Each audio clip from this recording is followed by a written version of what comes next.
तो Jai Hind to all of you. कैसे हो बच्चों? आज हम बात करने वाले हैं जीरोथ लॉ ऑफ थर्मोडायनेमिक्स की। थर्मोडायनेमिक का वो लॉ जो आपको परेशान करता है और बहुत आसान सा लॉ है। आइए समझते हैं। अगर हम बात करें जीरोथ लॉ ऑफ थर्मोडायनेमिक्स का, यानी थर्मोडायनेमिक्स का जीरोथ लॉ क्या बताता है, तो आइए देखते हैं। The zeroth law of thermodynamics establish the concept of thermal equilibrium, यानी थर्मल इक्विलिब्रियम के बारे में आपको बताने वाला है आपका zeroth law of thermodynamics. Thermal equilibrium है क्या बेटा, अभी समझते हैं। It states that if two systems are each in thermal equilibrium with the third system, यानी कोई दो सिस्टम होंगे, वो अलग अलग तरीके से कैसे थर्ड सिस्टम के साथ क्या होंगे, इक्विलिब्रियम में होंगे।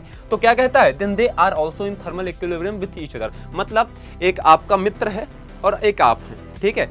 आप भी किसी एक के मित्र हैं और आपका मित्र भी उसी का मित्र है, तो आप तीनों आपस में मित्र बन जाएंगे। यही बात कह रहा है आपका जीरोथ लॉ ऑफ थर्मोडायनेमिक्स। यानी कहने का मतलब, आपको मैं लिख के समझाता हूं। जैसे समझिए, आप एक ए हो, ठीक है, एक कोई पर्सन बी है, ठीक, और आपका एक कॉमन फ्रेंड है सी, यानी ए का फ्रेंड आप ए आप हो, बी कोई अनदर पर्सन है, तो सी आपका फ्रेंड है और सी का फ्रेंड है बी, तो आप दोनों भी तो दोस्त ही होगे, आप दोनों भी तो दोस्त ही होगे ना। वही बात यहाँ पे कह रहा है कि अगर कोई बॉडी का टेम्परेचर, थर्मल इक्विलिब्रियम का मतलब इसका सेम टेम्परेचर हो, समझ जाना कि अगर ए का टेम्परेचर सी के बराबर है और बी का टेम्परेचर भी सी के बराबर है, तो ए और बी का टेम्परेचर भी आपस में इक्वल ही होगा। यही कह रहा है आपका जीरोथ लॉ ऑफ थर्मोडायनेमिक्स, ठीक है। This law essentially defines temperature as the variable that determines whether two systems are in equilibrium. साम्यावस्था की बात करेगा, ठीक है, इक्विलिब्रियम में चीजें समान होंगी उसकी बातें करेगा। और एक डायग्राम प्यारा सा बनाया गया है, देखो, ए बी सी।